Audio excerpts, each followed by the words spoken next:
जो किसान भाई है उन लोगों के लिए आप क्या संदेश देना चाहेंगे कि उद्यानिकी की तरफ कैसे बढ़े? पहले तो आपको मेरी ओर से बहुत बहुत बधाई कि आपने ऐसे मुद्दे इस समय उठाए और मेरे को जो प्रश्न पूछे वो सभी प्रदेश के हित में और किसानों के हित में थे।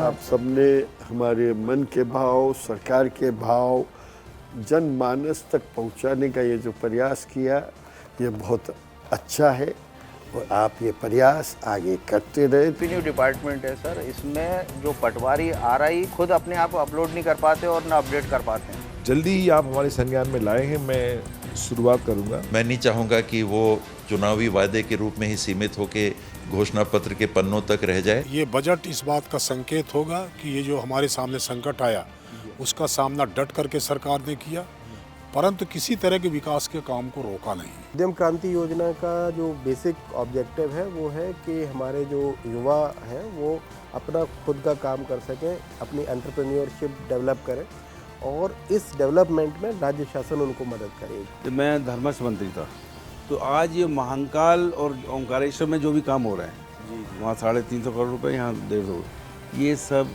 मैं मंत्री था उस समय ये सब सैंक्शन हुआ। ऐसा कोई केस जो बहुत इन्वेस्टिगेशन के बाद जो निकल के बाहर आया हो, जो उसमें सरकार को बहुत बेनिफिट मिला। नोटबंदी जो हुई वो एक बड़ा क्रांतिकारी कदम था, वो आपने कर दी। उसके बाद कुछ ऐसे कड़े कानून आने चाहिए थे कि दोबारा काला धन जनरेट ना हो। आप पॉलीथीन से रिलेटेड हमारे दर्शकों को क्या संदेश देना चाहेंगे? जो भी नियम बनाए गए हैं वो हमारे लिए हैं, हमारे इंडिविजुअल के लिए हैं, आम आदमी के लिए हैं, और जब तक हम उसको स्वीकार नहीं करेंगे नियम कामयाब नहीं होंगे।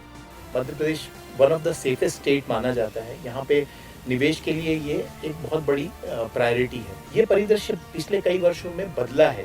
जब जैसे निवेशकों को आकर्षित करने के लिए सरकार ने प्रयास किए, उसमें ये बात सही है कि बहुत सारे निवेशकों की रुचि अब मध्य प्रदेश में निवेश करने की भी हो रही है और बहुत सारा निवेश हुआ भी है। मैं आभारी हूँ आपका कि आपके कार्यक्रम के माध्यम से इतनी जो उपयोगी और महत्वाकांक्षी योजना है वो जन जन तक पहुँचेगी। आपका ये जो प्रयास है ये बहुत उल्लेखनीय है, तारीफ़ काबिल है, क्योंकि आप एक ऐसे ब्रिज का कार्य कर रहे हैं। उन कार्यों को जब आप जन जन तक ले जाते हैं तो वहाँ पे जो एक बैठा हुआ आम व्यक्ति है, एक आम स्टूडेंट है जो अपने जीवन में कुछ करना चाहता है, वो बहुत मोटिवेटेड फील करेगा।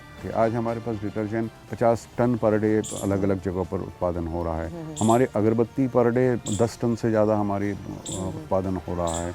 बहुत सारी ऐसी चीज़ें हैं जो धीरे धीरे प्रगति हो रही है। या टाइगर रिजर्व जो प्रोजेक्ट हम राता पानी अभी जो आने वाला है उसको टाइगर रिजर्व फॉरेस्ट में वो जाएगा। टाइगर रिजर्व बनता है तो डेफिनेटली एक वर्ल्ड मैप पे इसका स्थापना हो पाएगी राता पानी की और टूरिज्म बढ़ेगा।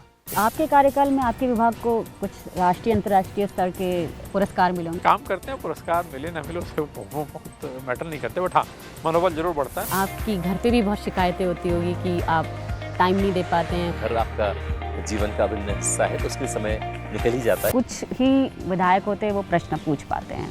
प्रश्न माने सत्ता पक्ष की परीक्षा की घड़ी। आपके आने वाले कार्यकाल में सर आप और क्या सोचते हैं? लक्ष्य यही है कि सरकार के राजस्व में। दर्शकों से मेरी अपील रहेगी कि जो अभी सिनारियो है हमारे कुटीर और ग्रामोद्योग विभाग के जो इनिशिएटिव्स हैं उनका हम सफल क्रियान्वयन आपके ही सहयोग कर सकते हैं। मुझे भी बहुत अच्छा लगा आप इंटरेक्शन के साथ और कई माना जो विषय जो नगर निगम से जुड़ा हुआ विषय में बता पाया।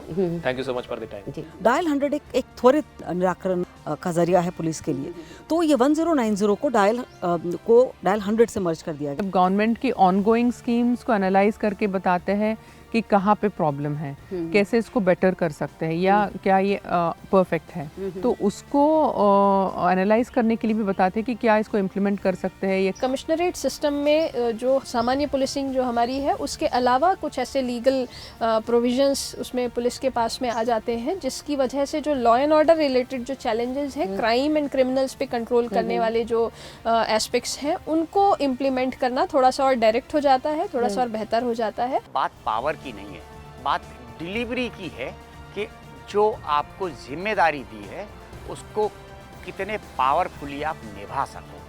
तो आपको एक अकाउंटेबिलिटी दी है, एक्ट के हिसाब से। जो होमगार्ड और आपदा प्रबंधन के नए आयामों पर विचार करेगी और उसको कैसे और आगे ले जाएंगे। हम लोग भी अपनी टीम को एनडीआरएफ के साथ ट्रेनिंग कराकर उनको और ज़्यादा हम लोग स्किल देंगे ताकि वो किसी भी तरह की चुनौती का सामना कर सके। इसमें सभी लड़कियों को मोटरसाइकिल रिपेयर करने की ट्रेनिंग दी, 36 लड़कियों को।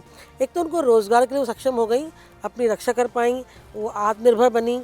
जो लोक सेवा गारंटी है कि लोगों को समय पर डॉक्यूमेंट्स मिल जाए, लेकिन सर्वर की मार हमेशा झेलनी होती है। मेरे संज्ञान में अब आया है, मैं उसको ज़रूर आगे उसका निराकरण करूंगी। आने वाली लड़ाई हमेशा ये आतंकवादियों से शुरुआत होकर फिर बड़ी लड़ाई में कन्वर्ट होगी, ये क्या होने वाला है? आज के ज़माने में वॉर इज़ ऑन इकोनॉमी। आप दूसरे देश की इकोनॉमी कितना ख़राब कर सकते हैं और अपने खुद के देश की इकोनॉमी कितनी ऊपर कर सकते हैं। चीफ सेक्रेटरी का पद आपको ज़रूर मिलेगा, क्या सोचना है आपका? कभी पद के लिए एस्पायर नहीं किया हमने। खुद की पहचान बनाने के लिए क्रिकेट के बल्ले की कितनी अहमियत है? ये मैं समझता हूँ कि घृणा है, नफरत है, निंदनीय है। एक संत की तपस्या से ईमानदारी की राजनीति उससे बड़ी तपस्या। वन विभाग का पिरामिड है वो उल्टा हो रहा है। ये बात सच है कि जो पिरामिड है वो उल्टा हो गया वन विभाग में। आप चिंता नहीं करें, समय पर सीधा कर देंगे। कौन सा सबसे पॉपुलर इको टूरिज्म डेस्टिनेशन होगा आपका? सफर वाला जो टूरिज्म है ये बहुत पॉपुलर हो रहा है। शायद आपको एनकाउंटर स्पेशलिस्ट भी कहा जाता है। नहीं, मैं तो नहीं समझता एनकाउंटर स्पेशलिस्ट। ये जो आपका कार्यकाल था, इसको आपने पनौती समझा या चुनौती? पनौती तो बिल्कुल भी नहीं, चुनौती निश्चित। नए प्रोजेक्ट शुरू हुए हैं कि जब से आप अपने भोपाल रेल मंडल ज्वाइन किया है, उसके बाद से जो आपके जो अधिकारी कर्मचारी आपके अधीनस्थ हैं, उनके वेलफेयर के लिए आप कुछ स्टार्ट किया आपने? ये एक बहुत अच्छा सवाल पूछा है। देखिए, जो पुलिस या रेलवे जो कि एक ऑर्गेनाइज्ड फोर्स है, ऑर्गेनाइज सिस्टम है, जो सबसे इम्पोर्टेंट चीज़ होती है हमारे कर्मचारियों के लिए वो होती है अच्छी रेजिडेंशियल फैसिलिटी एंड अच्छी हेल्थ फैसिलिटी।